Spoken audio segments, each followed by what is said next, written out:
6 American soldiers are reportedly dead. And while the government is telling you this is a war between America and Iran, some intelligence briefings suggest a different story.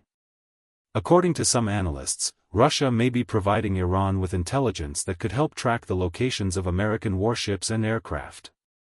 A Chinese company is believed to be capable of tracking American military deployments in the region using commercial satellites. Analysts warn that this kind of tracking data could potentially reach Iranian military planners. This may not simply be a two-sided conflict. This is what some analysts and investigative reports are suggesting right now. And most Americans have absolutely no idea. To understand what is really happening in this war, you need to understand 3 things the government briefings may show but the headlines often miss. First, this is not simply America versus Iran. Russia and China have significant strategic interests in Iran not losing this war. If Iran falls, Russia loses a critical regional ally that has been supplying it with drones for its war in Ukraine. China loses access to Iranian oil it has been purchasing at steep discounts to bypass Western sanctions. Both countries therefore have strong incentives to help Iran survive this conflict without directly engaging American forces themselves. Some analysts believe this support could involve intelligence cooperation, satellite tracking data, and economic support that keeps Iran's war machine funded. Second, the battlefield is not just in Iranian airspace.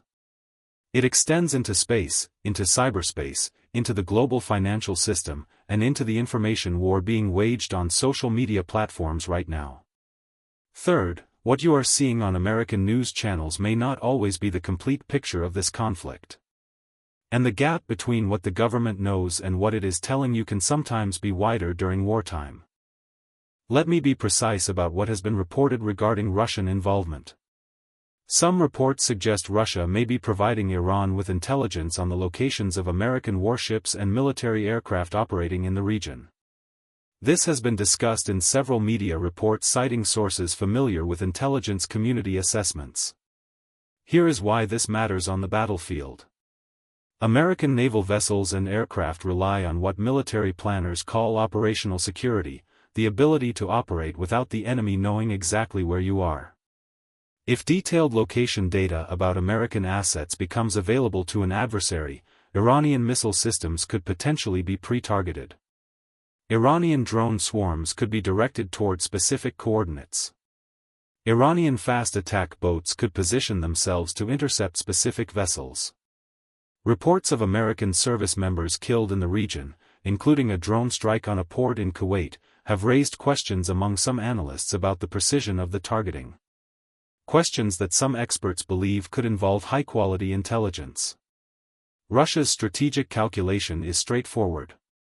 It cannot directly confront American military power without triggering a catastrophic escalation.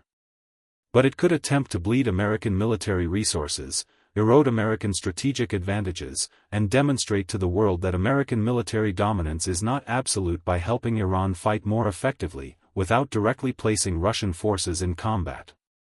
This strategy is commonly referred to as proxy warfare. And Russia has practiced variations of it for decades. The Russian intelligence sharing question is alarming. What analysts say about satellite tracking may be even more significant. A private Chinese company called Mizarvision is believed by some analysts to have the capability to use commercial satellite imagery to track military deployments across the Middle East theater. Here is why this matters. Commercial satellites are not classified military assets. They orbit the Earth continuously, photographing everything below at increasingly high resolution. Companies can collect, organize, and distribute this imagery in ways that provide an extremely detailed picture of military positioning. Aircraft carrier locations. Air base configurations. Troop movement patterns. Logistics supply chains. All potentially visible. All potentially trackable. And analysts warn that such information could reach actors interested in studying American military movements. This represents a major challenge to American military operational security.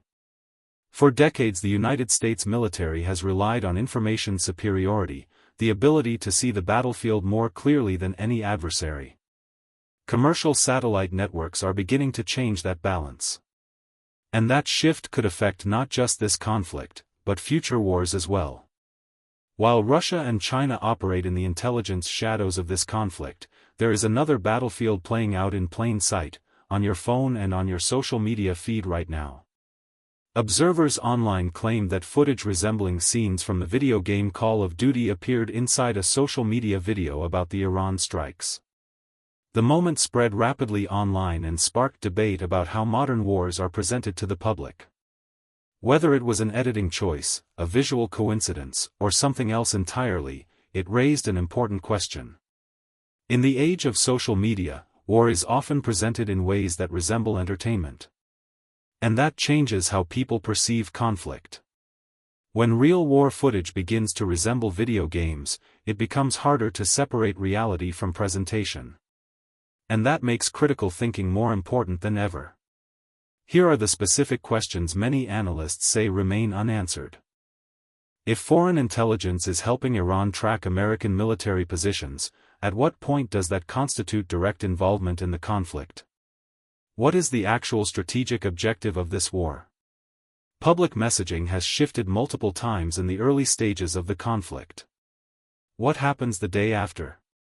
Previous interventions in Iraq, Afghanistan, and Libya removed governments without clear plans for long-term stability. What is the financial cost? Early estimates suggest the first phase of this conflict could cost billions of dollars. What are the escalation risks? Iran has allies and proxies across the Middle East in Iraq, Syria, Lebanon, and Yemen. If those groups escalate attacks on American forces, the conflict could expand far beyond its current scale. None of these questions have been fully answered in public briefings. And many analysts believe they deserve serious discussion. So what should you do right now? First, consume news from multiple sources, American networks, international outlets, BBC, Reuters, AP, and Al Jazeera. No single source gives the complete picture. Second, stay informed about the decisions being made by elected officials. Congress holds the constitutional authority to declare war. Third, follow the financial impact. Defense contractor stocks often rise during major conflicts. Understanding who benefits financially from war provides important context. Fourth, remember historical lessons. Events like the Gulf of Tonkin incident used to justify Vietnam and the weapons of mass destruction claims before the Iraq invasion show how wartime narratives can sometimes change later. History provides important perspective when evaluating current conflicts. Which of these 5 unanswered questions concerns you most? Drop the number in the comments. I read and reply to every single one. Share this with someone who is following the Iran war news right now and deserves to hear the questions the headlines are not asking.